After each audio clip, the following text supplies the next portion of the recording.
We are really pleased to have everybody here to join us tonight. We are going to talk about how to support our families through a pandemic.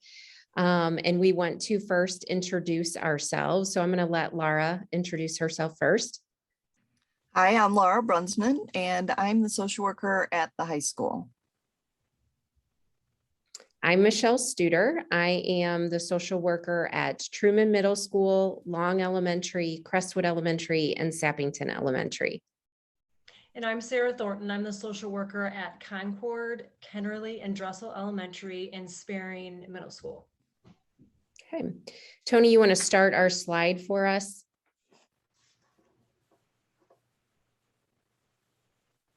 Thank you. So we wanted to talk tonight about how to support our families. And I want to emphasize families because we recognize and we know our kids are struggling, but we also know that caregivers, parents, guardians are also struggling. And we hope to provide some information tonight to talk about why that's happening and what you can do about it. So we first want to talk, Tony, you can probably skip through the next slide, which is just our introduction, and then go on to the next one. I want to first start with talking about why we're struggling. It's really important when we talk about how do we help kids, how do we help families, it's important to understand the why behind it, like what's going on, because you can't solve a problem if you don't understand why it's happening. And we know there's been lots of talk of COVID. People are kind of tired of hearing about COVID, but the reality is that I think it will take us a long time to quote unquote recover from the pandemic and adjust to our new normals. And we're going to talk about that a little bit more later. But when everything kind of shut down, when we went into, like homebound mode almost, we essentially lived our whole lives from our homes, and a lot of parents shifted from working out in the world to working from their home. Kids were learning from home. And I will say, for some of the kids that I work with and some of the families that I work with, this was a good time. It really fostered a sense of security, a sense of safety, and some families are very comfortable in their homes. They have plenty of space. They had what they needed. They had access to resources. They have a stable home and relationship. For others, though, it really fostered a sense of insecurity. We have families that, home is not necessarily a safe place or a calm place. Maybe it's safe, but there's some conflict at home. Or just in general, maybe the individuals in that home tend to be more extroverted, and being home created a lot of unease and discomfort and emotional challenges. So we really saw that people were experiencing different things when we were living from our homes. Regardless, what I really believe is that it was a time of uncertainty for everybody. Everybody kind of was trying to figure out what is COVID? How serious is this? Is our family going to get sick? Are our kids going to get sick? Are we going to know somebody that gets sick? And I think that kids recognized when the adults in the home were not doing well or weren't sure what to do with this uncertainty, that they then felt that unease and that discomfort. And so, even if home was a safe place, there was still that fear, that unknown, and that created some challenges. It just disrupted kind of normal functioning for everybody. One of the most significant impacts for our kids, though, that we really want to highlight is that it really disrupted developmental growth. So regardless of what age that your kiddos were in when COVID hit, it really halted that social emotional development for our kids because they lost those opportunities to be engaging with peers. And so for our little kids, many of them would have normally gone to preschool, didn't necessarily go to preschool, or maybe only got a year of preschool when they normally would have gotten 2 or 3. So we're seeing kindergarten, first grade kiddos that don't know how to share, don't know how to follow directions, don't know how to be a good friend because they lost those developmental opportunities for social growth. But especially for our teenagers, our teen years are the time where our kiddos, pull back from family and really start to latch onto friends. They begin to view their friends as their support system. They go to them for advice, for comfort, for fun, kind of for everything. And when everything got shut down, it's like literally halted that opportunity to build those key connections for teens. The last thing that I really want to highlight is that for some of our families, and this may or may not be yours, but COVID obviously created a financial hardship. We have lots of families that lost jobs, or maybe they didn't lose a job, but they lost some of their income. So their hours were cut. And so it's important that we recognize that, all of those different areas affected our kids. And the financial thing, I will say, we strongly recommend to adults that they do not involve financial concerns, that they don't involve their kids with financial concerns, that's an adult conversation. Those are adult issues, and those should be maintained within the adults in the home and not shared with the children. And I will say I have seen our families do an outstanding job of this, of really trying to protect our kids.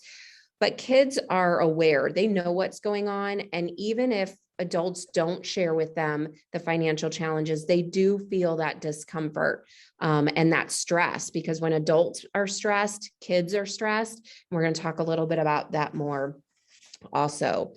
Next slide, Tony, please. So we kind of want to keep going okay, now we're back to school. A lot of people are back to work. Why are we struggling now if we're getting back? The problem is that when we went to kind of living from our homes, a lot of kiddos and a lot of families became very comfortable with that lifestyle. It's a slower lifestyle, and there was a lot more family time. I know a lot of families that were able to do some things that they had never done before. They put puzzles together. They watched movies together. They read books together. They did all of these kinds of things that we had maybe kind of talked like, oh, it would be lovely if we could do that, but we never have time. And then all of a sudden we had this forced time on us. The other really significant thing is that we got used to social distancing. Like that term has become, it's like COVID and social distancing and masks. Those are like these keywords we hear all the time. And the reality, and 6 feet, right? Like we all hear about the 6 feet of personal space of distance, and we have gotten comfortable with that. But when we come back to school and kids are around, they're in a school with 400, 500 kids or more, that 6 feet that we've gotten comfortable, our social bubble or our personal bubble, is we want that space, but we don't always now get that space anymore. And I will share personally that that's true for me. I've gotten very comfortable to have this space, not having people stand right next to me or be close to me. Have always historically been an extrovert. And I will say this COVID time has kind of fostered a sense of being more of an introvert. So it's really impacted some of us. And the shifting back to quote unquote normalcy has created some conflict, because now things are back up again. Sports are happening, activities are happening,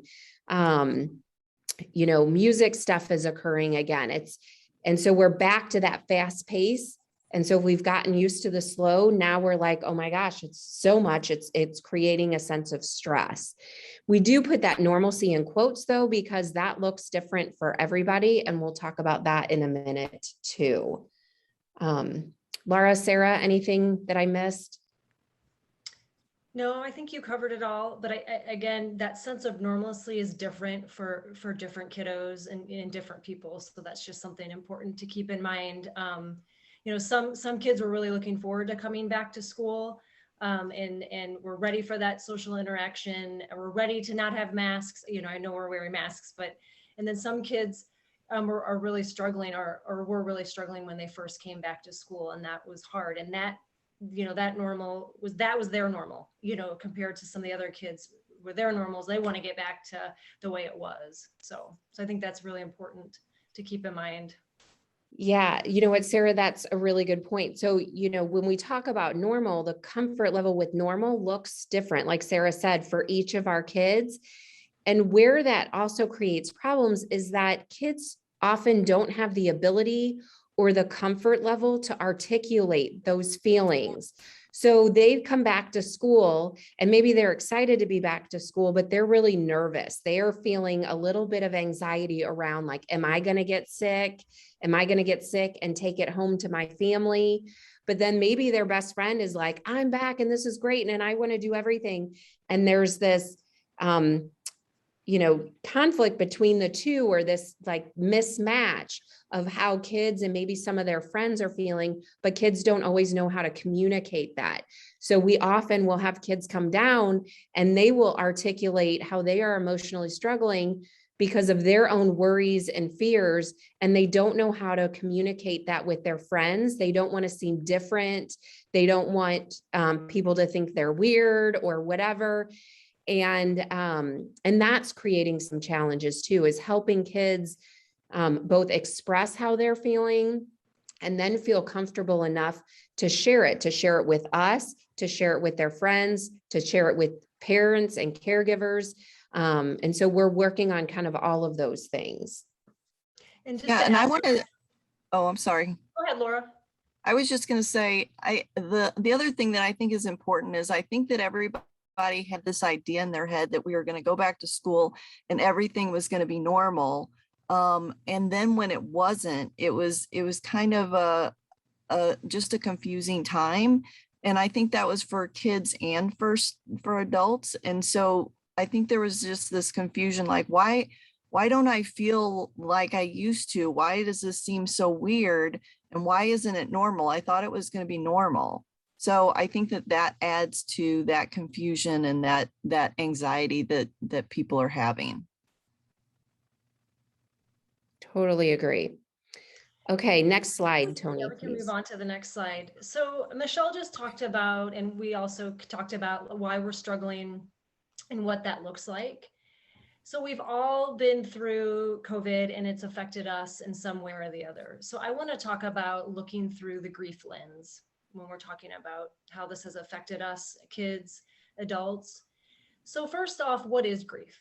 So grief is just a natural reaction to loss, and it's both a personal and a universal experience, just like COVID. We just talked about that. It's a personal experience and it's a universal experience that we've all had together. So I just want to talk about some of the losses that we have experienced during COVID. So the first one is illness. So probably most all of us have known somebody that has been sick with COVID. And we've seen loss of time from work or school due to being sick from COVID, loss of loved ones. We've had people that have lost loved ones, friends to COVID. And some of those people, weren't able to say goodbye to their loved ones in a normal way. They had to do it through technology. So that's been huge, and that's exacerbated a sense of loss and grief for families and students. Loss of job or income. Michelle alluded to this financial hardship a few slides ago, but that's really changed some families. Their lifestyles have changed. Some have had to move in with family members or friends. It's just changed, completely, the way things were before COVID. And we've also seen an increase of families needing resources this year due to, some of the financial losses from COVID. So a loss of routine and expectations. Michelle alluded to this a little bit too when she was talking about lockdown. So when that first happened, lockdown stopped us in our tracks, right? We had to change almost everything that we did, whether it was working from home, kids weren't able to go to school. We had to quickly come up with what online learning looked like. And Michelle also talked about that. It created more time with families. And for some people it was a really joyful time. It was a positive experience. And for some, it wasn't. It was a very stressful time to have to be in small spaces or to be with family members more. So then expectations. So at first we heard COVID, oh, it's only going to be a few weeks, then it'll be over. You know, we just kept hearing constantly changing expectations about, you know, what COVID is and how we're going to treat it. So, you know, that was hard for others, or for some, and harder for others. Missed opportunities and experiences. Kids lost time with their friends. They lost the experience of being in in-person school. Some missed graduation and prom. There were so many losses that our kids experienced. You know, some, like Michelle alluded to, lost like a year of education. They weren't able to go to school and are behind. And then the last one, shift in relationships. And again, Michelle alluded to this a little bit, but I just want to explain a little bit more that kids and teens had to increase their communication through technology. You know, because we have the lockdown, we couldn't be around people in person. And that we've seen a increase, and some kids have lost that ability to communicate in person. It's created, you know, just a hardship. They're not able to communicate as well. And then I feel like this exacerbated that trend that we were already seeing before COVID, that kids were having a hard time, you know, connecting and having those social skills in person, but it exacerbated it with only being able to do that, you know, for a while. So did I miss anything on this, Michelle or Laura? Does anybody want to elaborate? I mean, we could go on and on. There's so many losses, but these were just the ones that we wanted to highlight. Well, and I think what's important is that when we talk about COVID and we talk about impacts on kids and families, we often hear trauma, you know, like we talk about how kids are affected as trauma, but I think it's important that, and it is traumatic. I don't want to discount that in any way, shape, or form, but I do also think it's important that we recognize the loss component to COVID, to all of these losses that Sarah just talked about, and that we support kids and we support our adults who have experienced these losses. And that, I think, has been missed. Like, the media doesn't talk about that. You know, we talk about like the missed school, you know, and education and stuff, but we don't talk about all of these things, and we don't emphasize how do we respond to kids and adults as though they've experienced loss, and that they're grieving, because people are grieving, and that we want to articulate to you all that we know that, we see that, and we are here to support you all through this loss and through these challenges. Laura, is there anything you want to add? I guess the only thing I'm thinking of is, you know, I work at the high school, and so many of the high schoolers really kind of lost touch with some of their friends. They already had some difficulty with social interaction anyway, and then to only be able to text or FaceTime their friends. Some kids that are more introverted wouldn't reach out to friends, and then the friends didn't reach out to them, and then they kind of feel like they lost their friends over this period of time. And so I do see a lot of teenagers really struggling being back in school and trying to figure out, where do I fit in now? Do I still have these friends? Are they still my friends or not? Have they made different friends, and can I be part of that? So I think that is also a big loss that kids might not be telling their parents about, but they're definitely feeling. Yeah, that's That's great. great. Thanks. Next slide, Tony. So I want to read this quote. So grief is in two parts. The first is loss. The second is the remaking of life. So this quote exemplifies what we've been talking about so far. You know, we've talked about what grief is, we've talked about what loss is, and how our kids are struggling. So Laura's going to be talking next about how we can support our children, and then Michelle's going to be talking about how we can move forward. And so both of these aspects really exemplify that second part of the quote of how we can remake and rebuild our life. So next slide, Tony. So we have talked a lot about why people are struggling, and it's not just our kids, it's the families are have some sense of struggle. And I think it's really important for us to not, as adults, to not pretend that everything is okay in front of our children. Now, Michelle had talked about keeping financial, things kind of to adults, and that is important, but it's also important for kids to see that it's okay to not be okay.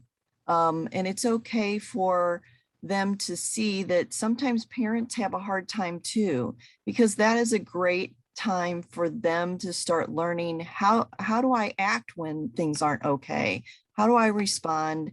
And they can learn from you as parents. Okay, when I'm having a really bad day and I come home, I'm not going to come home and just act like everything is fine and there's no problems, because the kids can pick up on, that you're stressed or having a bad day. And so it's really good for you to just kind of explain to them, I'm really struggling today and I might need a few minutes to myself just to kind of calm down and then regroup, and then we'll come back together and we'll talk about your day. But those are good things for kids to learn, because life is not always okay, and they need to learn how to deal with that when things are not okay or when they're not feeling okay. It's important for you to do a self-check, and this is something that's good to do in front of your children so that they learn how to do that also. And it's just a matter of just kind of stopping for a second. We get really busy with our lives, with our work, with our families. And sometimes we're just go, go, go. And we forget to stop and think, how am I doing? And so, just taking that minute and figuring out, how am I doing right now? And then that gives you a good opportunity to ask your kids, how are you feeling? How, and you might have to be real detailed, like, I noticed that you seem to be a little bit stressed out lately. Am I reading that right? Or you seem to be kind of short-tempered. Is there something going on? And really explain to them what it is you're seeing, and see if you can help them put words to those feelings. And that will go a long way with them understanding how they're doing, and then in turn understand how to react to those feelings. So then the other thing is to validate those feelings. So whenever a kid says, I'm really angry or I'm really sad, any of those types of things, I think parents a lot of times, and I know I've done this too, you want to fix it for them. You want to say, oh, it'll be okay. Don't worry about it. It'll be fine. But kids need to know that it's okay to feel sad sometimes, and it's okay to be mad sometimes. The important thing is, what do we do with those emotions? So you need to talk to them and say, okay, so you're feeling really sad. Can you tell me more about that? Or is there something that's happened that's making you sad? And sometimes there is, sometimes there isn't. Sometimes they just had a bad day, but just listening to them and letting them know that it's okay to have those feelings is just really important for them in their growth, and being able to just be able to deal with those feelings. And don't minimize any of their worry or concern. So if they come in and they're like, I'm going to flunk this test, and, this is going to be so horrible, and I'm never going to go to college, or, they go to the extreme. And I hear a lot of kids do that. And sometimes you just have to kind of sit down with them and say, wow, it sounds like you're really, really worried about this. What do you think is going on with that? I think that, and maybe talk to them about the reality of the situation. Okay, so the last test you had, did you study the same way as you're studying now? Okay, what kind of grade did you get? And then, you can always talk to them and brainstorm with them about any kinds of things that you can do or that they can do that will help them with whatever their concern is. So if they're concerned about a specific class, then, brainstorm with them. Well, what do you think we can do to make this better? Do we need to talk to your teacher? Is there some tutoring we need to get? Whatever that might be. But don't minimize their worry and tell them it's going to be okay. Really really validate that. And then another thing that I think is really good for kids to understand is that everybody kind of goes through these kinds of things. And so if you can share with them some time that you felt similarly, or maybe a situation that was similar to what they're going through, and let them know, how did I deal with this? And maybe even tell them, yeah, I had this one situation and I didn't really handle it very good. And now that I look back, I probably should have done something different. And that's good for them to know, because everybody makes mistakes, and they need to know that you make mistakes, and we grow from those. So those are definitely things that you want to be teaching your kids. Is there anything else, Sarah or Michelle, that I just wanted to add, you talked about asking them how they feel, and in a perfect world, every time they're going to tell us how they feel, and it's going to be a really good conversation. But in reality, that's not always going to happen. right? You might get like, I don't know, I'm fine, leave me alone, shut the door, yell. Right, I think right. it's just important, if you do get that kind of reaction, at least they know that you care. At least they know that you're there for them. And so continue to ask them, because there will be a time when they do feel comfortable coming to you. So I just think that was something to add, because in my house, my kids aren't always willing to tell me how they feel. So yeah. And Mine either. Mine either. I think we all have teenagers, so we know like teenagers are not the greatest with wanting to share how they're feeling. The one thing I wanted to add too is that sometimes the best opportunities to talk with our kids are those small, short moments where they know you're not going to have the time to go on and on and on, and they're not like trapped. Although, so car rides, we talk about that. They don't have to maintain eye contact with you. They know it's time limited. They know at some point you're going to hit your spot and they're going to get out of the car and you're going to stop talking. Sometimes meals are great. I mean, sharing family meals together is always a good thing, that even if they're not opening up with you, your physical presence with them is really important. So if you can find just those even small moments, maybe you're walking out to get the mail together or whatever, that you can check in with them and have, even like I said, a short conversation. Sometimes with the older kids, that's like the goal is like, even if you can capture them for like 60 seconds, that's a success. And no, they're not going to really probably want to sit down with you for 30 minutes and have this feely, fuzzy, warm conversation. And it's all a work in progress. I would say when my kids were younger, anytime we were driving somewhere, that's where I got most of my information.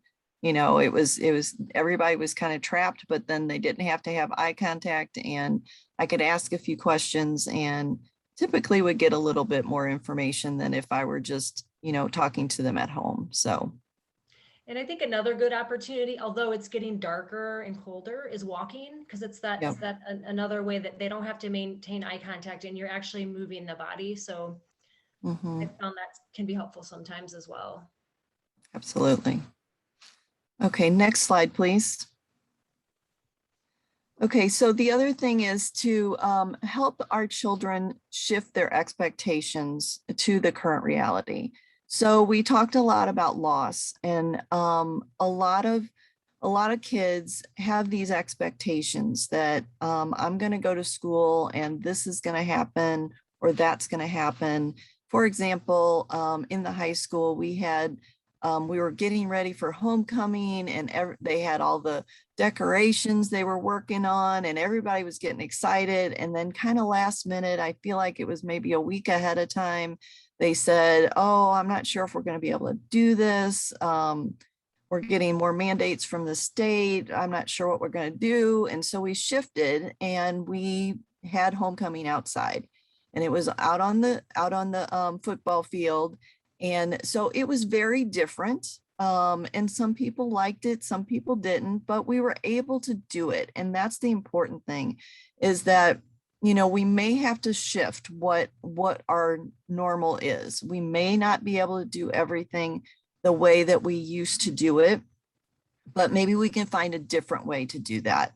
The other thing, when you think about holiday gatherings, I know last year I didn't get to see a lot of my family in person. And so we did a lot of Zoom calls with family members. And it actually turned out pretty nice because we have some family members that live way out of town that we typically don't see on the holidays.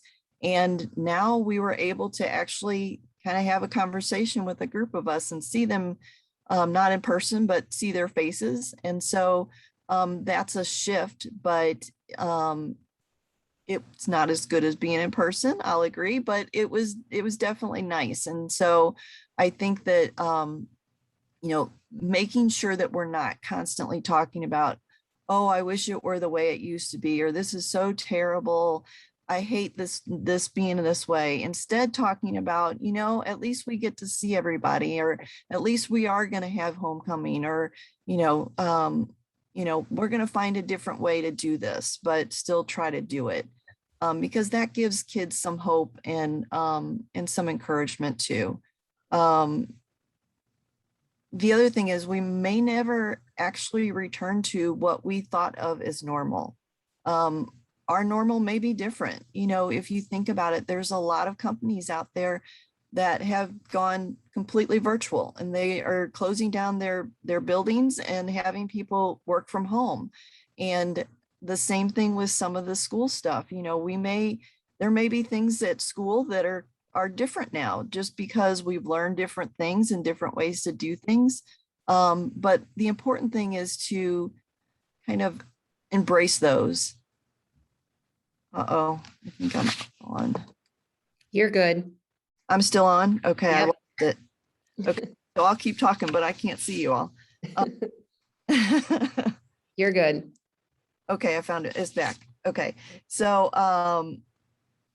anyway, the whole normal is probably going to be a little different, but over time everything changes. So this just all kind of changed really quickly, and it's difficult, but trying to work with those new normals, and to one thing that we can do that will help our kids is to set new routines. So like they were talking earlier, I think Michelle was saying how, a lot of families did family meals, and maybe they hadn't done those on a routine basis, and then they started doing it.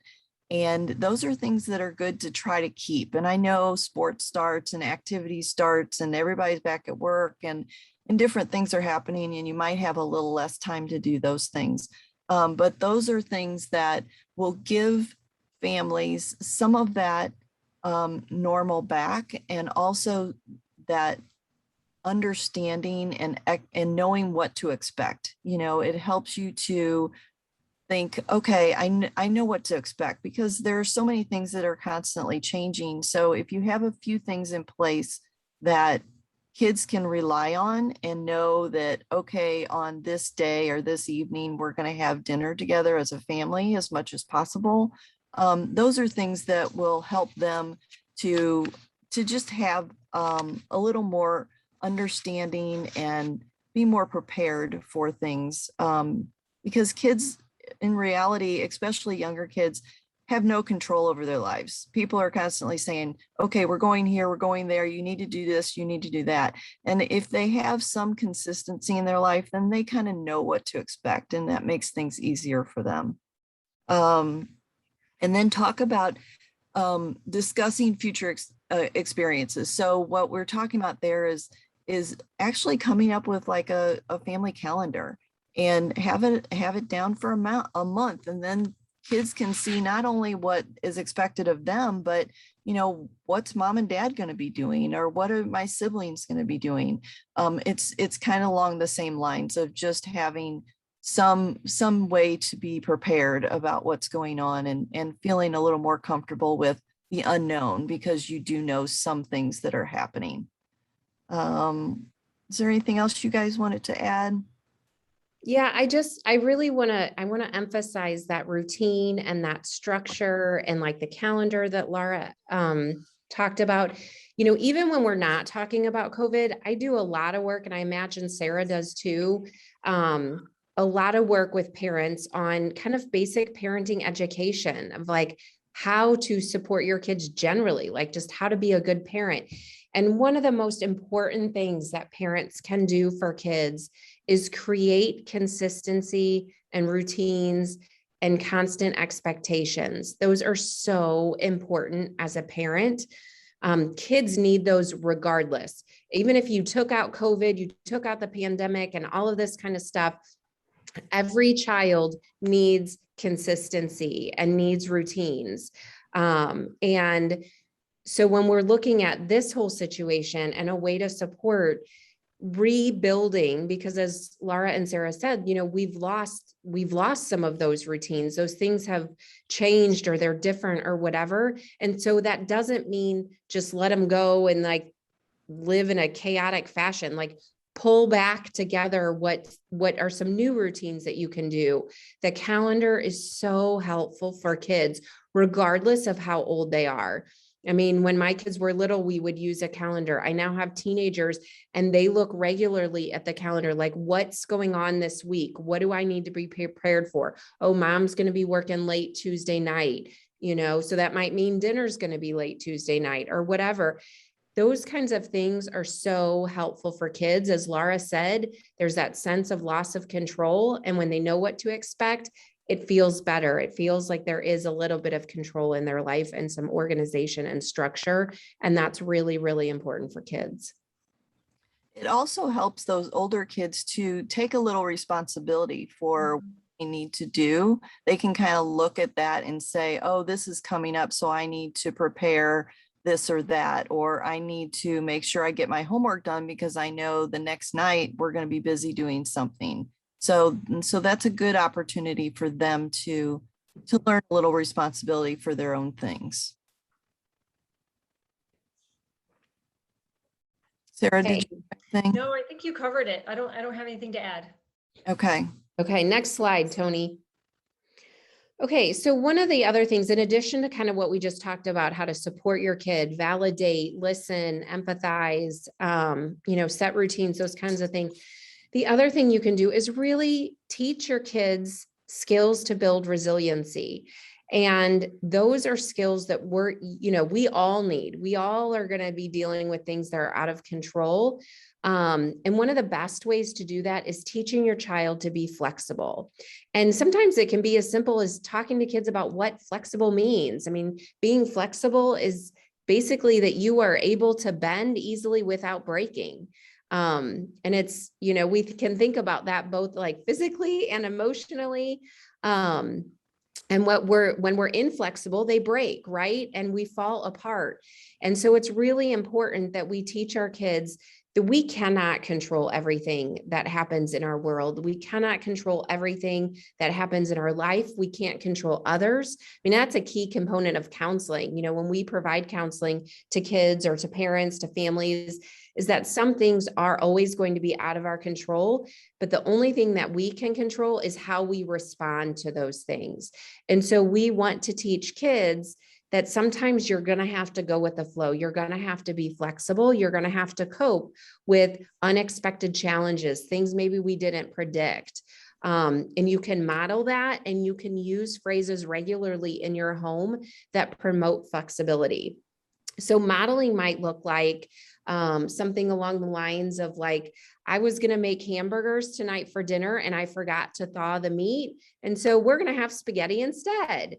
You know, like we model times where things happen to us that we didn't anticipate or we weren't expecting, and we adjusted. We were flexible. We figured out how to make it work without it ruining our day or, you know, ruining our mood and ruining the mood of others around us. You know, we can also model flexibility, like of talking about times when we were really challenged and maybe we were stuck. So, you know, like I needed to do this. I needed to write this article for work today and I could not figure out how to start. I was really stuck. So I took a break. I went on a walk. I read some other articles to maybe get some ideas. And then I came back to it and it was better. So talking to our kids just about times when we ourselves have to be flexible. But then what we can also do is just regularly use phrases in our house that talk about being flexible. And that can be things like, you know, just saying simply, like, sometimes things happen that we can't control, and that's okay. You know, using things, just using simple phrases of, you know what, sometimes we have to adjust, and it's okay. And sometimes it's frustrated, like validating those feelings of like, you know, it is really frustrating that that did not work out how we were anticipating, but that's okay. We'll try it another night, or we'll do it differently. And so there are ways to just show kids that we all have to be flexible, and that builds that resiliency. It builds that need to cope, because the pandemic is not going to be probably the last big challenge, unfortunately, in our lifetime. And we want kids to grow up with these skills. Anything else, guys? I think you, Okay, so next slide, Tony. So Michelle just talked about resiliency and coping skills in children, being flexible, being able to respond a little bit differently to a situation. So now I'm going to be talking about that in adults. So I'm going to be talking about taking care of ourselves. I'm sure you've heard of the word self-care. That's kind of a buzzword that's been going around for a while, but it's really important because we're struggling too. Michelle alluded to that at the beginning of the presentation. We're struggling, we're living through a tough time, we're helping our kids through this. So it's really important that we're taking care of ourselves as well. So what is self-care? Self-care is simply taking care of ourselves, putting ourselves first, thinking about what our needs are. So it's not only like coping skills and doing things that make us feel better, but it's also preventative. It's like filling up our cup so that we're not, you know, going through our life on an empty cup. So we're filling our cup up first. So I'm sure you've heard on an airline flight, you know, put your oxygen mask on first before you help somebody else. So self-care is in that same spirit. So I'm going to ask you to take a look at the image of self-care on the right, and just take, you know, just a few seconds, and then just go around and read some of those. Some of those you might not even have thought of as self-care, or some of those you might struggle with.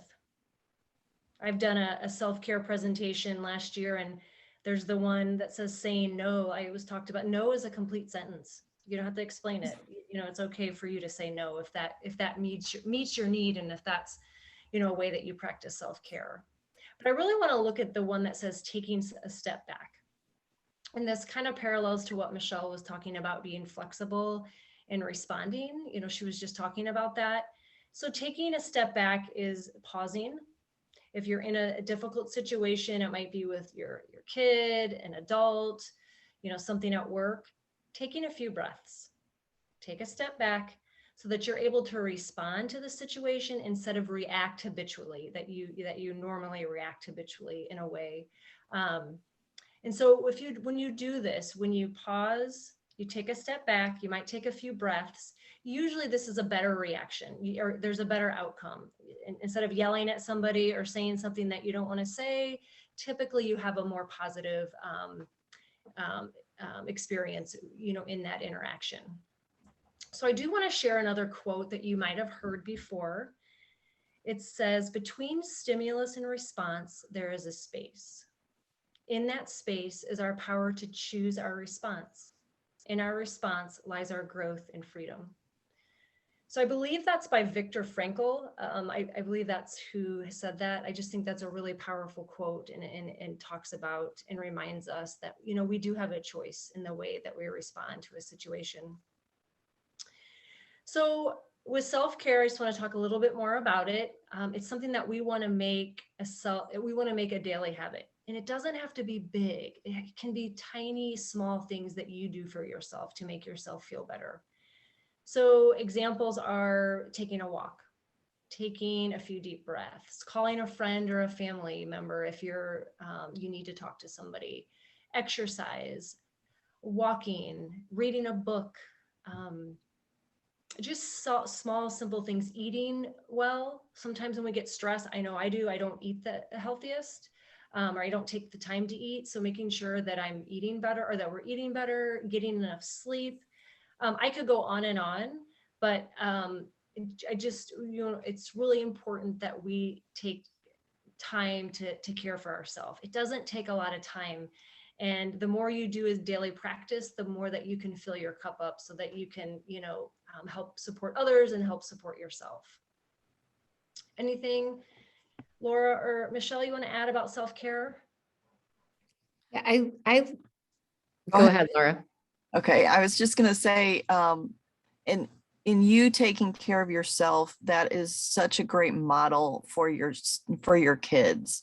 And it teaches them the importance of that. And then they will in turn, they'll imitate you and they'll start doing it too. And that's good for everybody.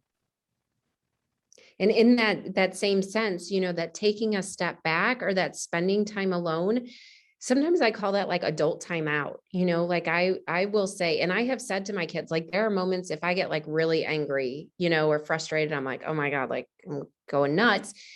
I will say, like, I need to take a timeout. And I did that when they were little. I'm trying to teach them that there are moments where I get overwhelmed or I get upset. I need to take a timeout. I need to separate myself from the situation and go be by myself.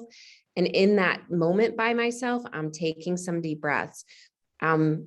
Practicing trying to like calm and regulate my body and thinking about how do I really want to respond in this situation? Because if I don't take a timeout, I'm going to respond emotionally and could potentially make the situation a lot worse instead of making it better. So, you can call it whatever you want, whatever works. But I think that pause and that, that space that Sarah was talking about is really, really important. But it's hard to do. I mean, it's really, really, we talk about it and we talk about self-care. And I think there are times where people are like, God, I'm tired of hearing about this. We talk about it all the time. And the reality is that we talk about it, but it's very hard to put in practice. Setting boundaries personally for me is very difficult to do in times of like work life, personal life and work. And so it's just things that we continually try to get better at. That whole comment makes me think also about giving ourselves grace, because we talked about a lot of stuff and we kind of made it sound like it was easy, but it's not all easy. And there's going to be times that it's easier than others, and sometimes it's going to be really hard. But give yourself grace that sometimes you're going to do it and sometimes you probably won't, and that's okay. You just try again next time. So, that's also something important for kids to see. Okay, maybe I screwed up and I yelled and I didn't take my time out. But then next time I came back and I said, I probably should have taken a time out. And next time I'll try to take that time out. And those are all teaching moments for your kids. And it also helps you to feel good about you. I just want to add one more quick thing with that giving yourself grace. I saw a sign on the door a few weekends ago at a restaurant that said, please be kind, we're short-staffed. And I just feel like universally, globally, we're all going through a tough time. Some people are coping better than others, but if we could just like take that step back, take a breath, be kind, know that we're all struggling, kind of assume good intentions, it might help things go a little bit more smoothly. So, okay, I think we're ready for the next slide. So I'm going to go over some helpful sites and articles. So that first site, it's called childmind.org. It's a site that has tons of information on different topics, self-esteem, anxiety, ADHD. It's got something about mental health in COVID. And you can sign up for I don't know if it's a weekly or bi-weekly newsletter. And actually today I got an email about support for stressed parents. So I thought it was kind of interesting that we were doing this presentation tonight. So it's something that you can go on. There's tons of topics and tons of resources. And then the second two articles are from a local counseling agency called West Community Psychological Associates. And they as well do monthly newsletters. You can sign up if you want to. The first article is on stress during a constantly changing social climate. And the second one is on grief during the pandemic. If you have time, they're really quick articles, that I've shared with some of my families that I found really helpful. And then the last one is the special school district website.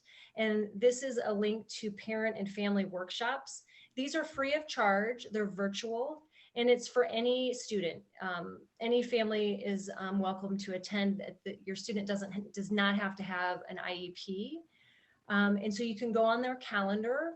And then a few of previous topics, which seemed pretty helpful, was why is my child misbehaving, and how to support your child's emotional learning at home.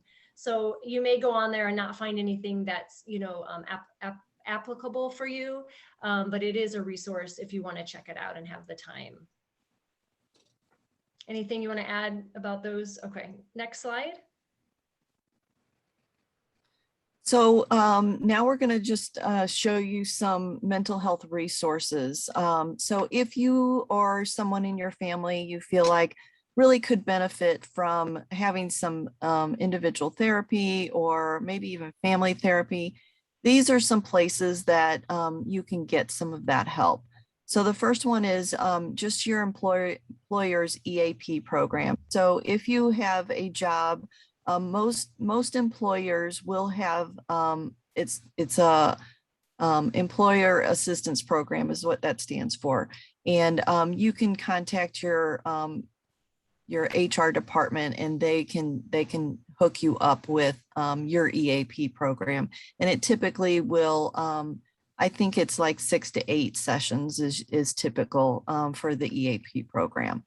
And then you can also just go through your insurance. So a lot of times you can just look at your insurance card, and there'll be a number on that card, a phone number, and you can call there and find out if they have specific people that are covered under your insurance. Sometimes insurance companies you can go to their website and then you can look up providers that way also. So those are a couple things you can do through your work.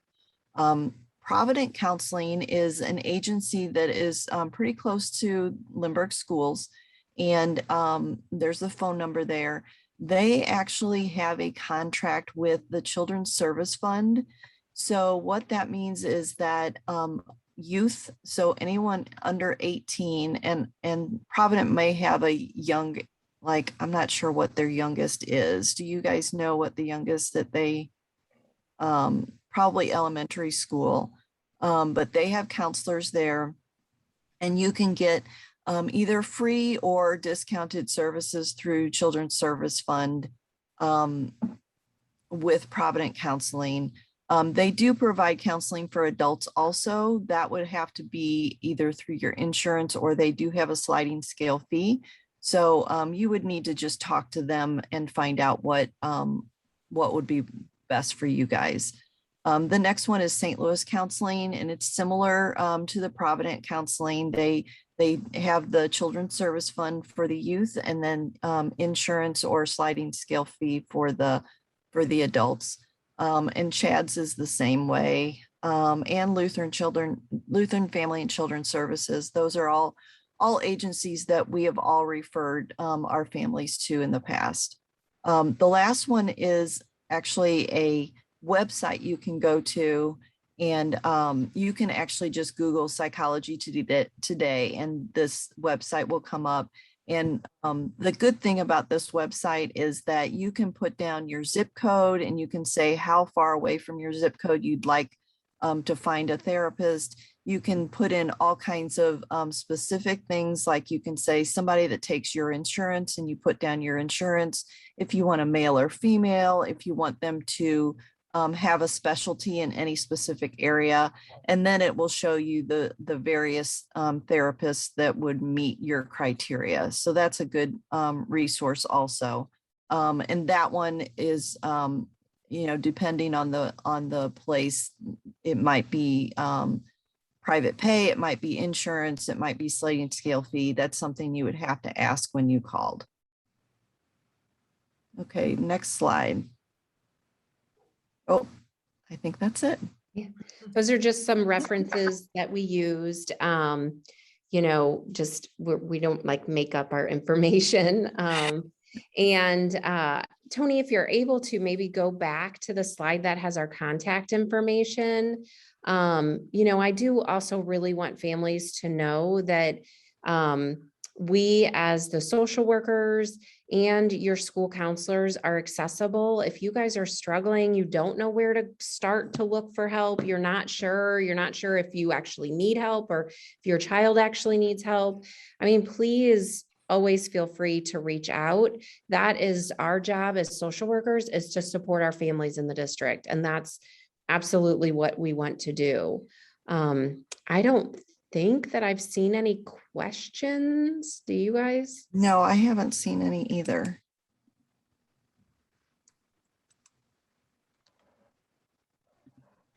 Okay.